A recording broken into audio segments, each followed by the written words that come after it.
Hi everybody and welcome back to Finally Rob and the 1 year on T update. Like the other times, let's do a head to toe rundown. As this is a 1 year update, I will compare to how it was before T versus now rather than compare to the last update. I think that this way the progression is much clearer. So let's get into it. Starting at the head, there are two changes I noticed with the hair. My top hair has become less. I'm not having a bald spot so far, but with less hair and overall thinner hair, I can see that coming within the next couple years. I know that does not scare me, it's annoying, but it's part of being a grown man that you will most likely lose hair. Judging by my brothers, it will probably not take too long either. And then secondly, my facial hair has been starting to grow in nicely, and I'm putting a picture here for comparison. And then the Adam's apple, I don't have one, and I don't know if I will have one. Contrary to popular belief, not all men have an Adam's apple, and T is not going to make it appear unless I have inherited the genetics that make it grow on T. So it's all in the gene expression, and I'm okay with that as well.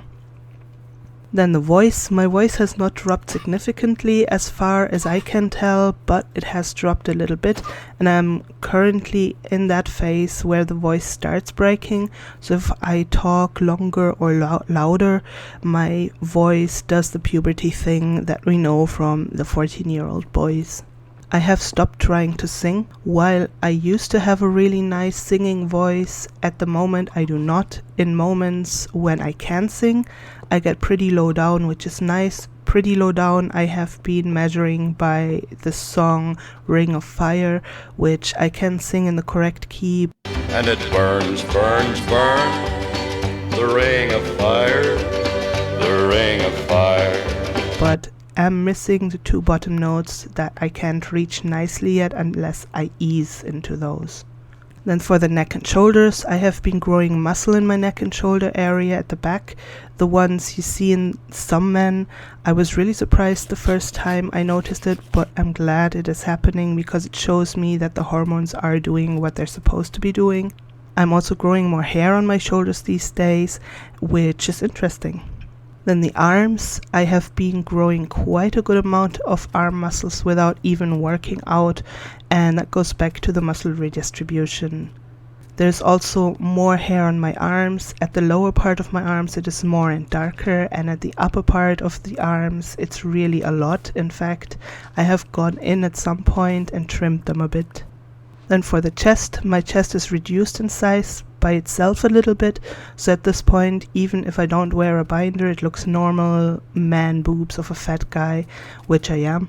Obviously, they still look normal and female if I were undressed or wearing a bra, but I'm not going out without a binder anyway, which normalizes the shape of my chest. Also, there's hair coming in at this point, just a bit, but it's definitely there.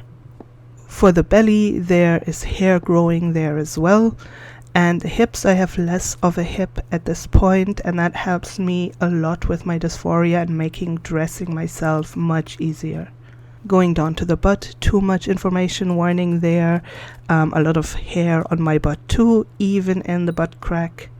For the bottom growth, for those who don't know what bottom growth is, when FTM people start taking testosterone, the clitoris will start growing just like the penis would grow during a male puberty.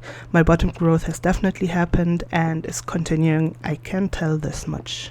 And for the legs, again, a lot of muscle and hair gained. Also, my feet did not grow in size, which is something that a lot of trans people are wondering if they will grow. They will probably not if you're already grown up. So you can see that physically there is a lot of muscle and hair stuff going on, which makes me very happy.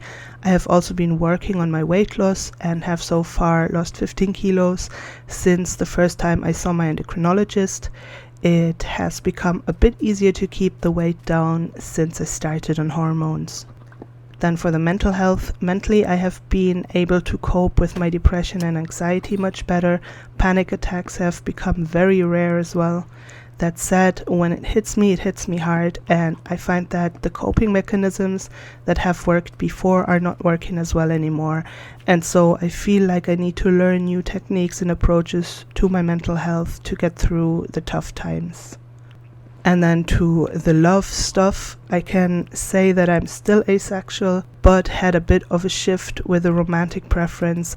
I can tell that I'm probably not pansexual, and it took me a while to realize that. I was looking into my dating habits and preferences, and while I wouldn't completely 100% exclude women, my absolute preference are men, so gay fits me best. I did look, as I knew the term hetero-flexible, which are hetero people who are okay with occasional homosexual relations, so I looked up if homoflexible is a thing, and it seems to be. So while I don't like boxes a lot, I will put myself in that one for now, just because it makes communication on the topic easier, not because I like yet another label. So yeah, that's pretty much it for the 1 year on T update. If you have any questions, drop them down in the comment section. Don't forget to subscribe, hit the little bell button, and yeah, that's it. I see you next time. Hello everybody and welcome to Finally Rob. Hi everybody and welcome back to Finally Rob.